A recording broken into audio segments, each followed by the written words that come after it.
صلی علی رسولہ الکریم اما بعد بسم اللہ الرحمن الرحیم عن ابی الدرداء رضی اللہ تعالی عنہ قال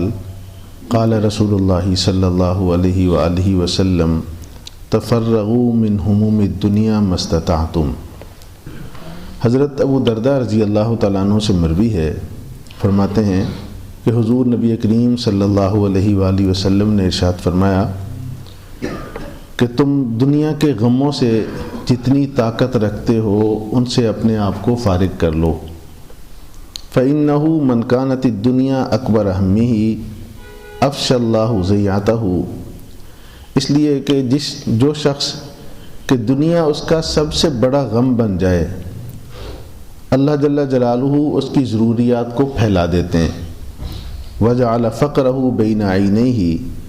اور اللہ جل جلالہ اس کی دونوں آنکھوں کے بیچ فقر رکھ دیتے ہیں۔ وَمَنْ كَانَتِ الْآخِرَةُ أَكْبَرَ هَمِّهِ، اور جو شخص کہ اس کا سب سے بڑا غم آخرت ہو، جمع اللہ عز وجل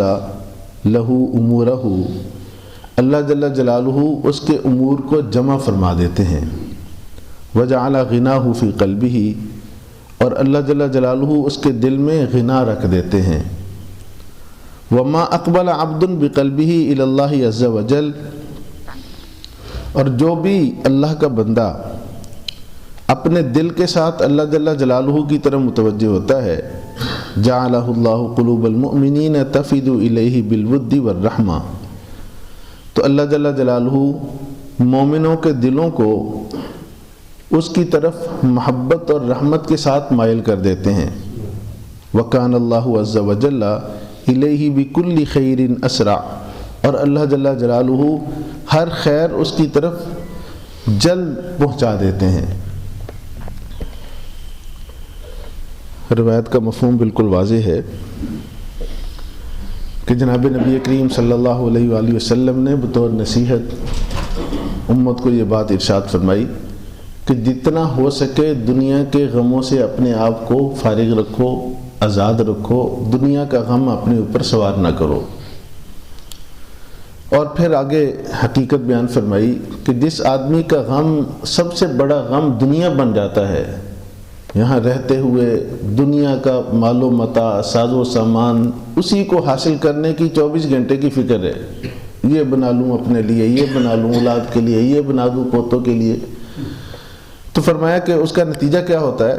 اللہ جل جلالہ اس کی جو ضروریات ہیں نا، اس نے اپنے لیے اکٹھا کرنا جو بھی ہے، اس کو پھیلاتے دیتے ہیں دور دور تک، بڑی مشکل سے وہ اپنے کسی اس ٹارگٹ تک پہنچتا ہے اور اس کو حاصل کر پاتا ہے۔ اور فرمایا کہ دوسرا اس کا نتیجہ یہ ہوتا ہے کہ اس کی دونوں آنکھوں کے بیچ اللہ کریم فقر رکھ دیتے ہیں، سب کچھ ہوتے ہوئے بھی وہ ایسے اس کی حرکتیں ہوگی جیسے کہ بہت زیادہ حاجت مند اور ضرورت مند ہے، ایک ایک چیز، ایک ایک روپیہ پیسہ اس کے پیچھے مرے گا وہ۔ فرمایا کہ جس آدمی کا سب سے بڑا غم آخرت بن جاتا ہے، وہ دنیا کو چھوڑ کر آخرت کو اپنا ہدف بنا لیتا ہے، اس کا نتیجہ یہ ہوتا ہے کہ اللہ جل جلالہ اس کے جملہ امور کو جمع فرما دیتے ہیں۔ ایک بڑا کام کرنا ہوتا ہے اس نے، اس کے لیے کئی مراحل سے گزرنا ہوتا ہے، جاتا ہے، ایسے سبب بنتے ہیں کہ لحظہ بھر میں سارے کام ہو جاتے ہیں، یعنی یہ کام اس کے جمع ہو جاتے ہیں، اور اللہ کریم اس کے دل میں غنا رکھ دیتے ہیں، پاس کچھ بھی نہیں ہے لیکن وہ ایسے رہے گا غنی مزاج جیسے کسی کی ضرورت نہیں ہے۔ اور فرمایا وما اقبل عبد بقلبہ الی اللہ عز وجل، تیسری بات ارشاد فرمائی کہ جو بھی بندہ اپنے دل کے ساتھ اللہ جل جلالہ کی طرف متوجہ ہو جاتا ہے، مطلب یہ ہے کہ وہ دلی طور پر اللہ کو چاہتا ہے، اس کی منشا مقصود ہدف یہی ہے کہ میں اللہ کو پالوں، تو اس دنیا میں اس کو انعام یہ ملتا ہے کہ اللہ مومنوں کے دلوں کو اس کی طرف مائل کر دیتے ہیں، ان کے دلوں میں محبت رکھ دیتے ہیں، ان کے دلوں میں ان کے لیے رحمت رکھ دیتے ہیں۔ اور یہ بھی ہوتا ہے کہ جو بھی خیر کی چیز ہے اس دنیا میں چن چن کر اللہ جلدی اس تک پہنچا دیتے ہیں، جو ایک انسان کی بڑی خواہش ہو سکتی ہے، تو یہ انعام اس دنیا میں ملتا ہے۔ تو کتنا آسان فارمولہ ہے کہ ہم ان غموں کو چھوڑ کر اللہ کو اپنا غم بنا لیں، آخرت کو اپنا غم بنا لیں، تو دنیا کا بھی سب کچھ مل جائے گا، آخرت تو انشاءاللہ بنی ہی بنی ہے۔ لیکن اگر ہمارا سب سے بڑا غم یہ دنیا ہو، یاد رکھو نہ دنیا صحیح طرح سے بن پائے گی اور آخرت بھی خطرے میں رہے گی۔ اللہ مجھے اور آپ کو توفیق نصیب فرمائے۔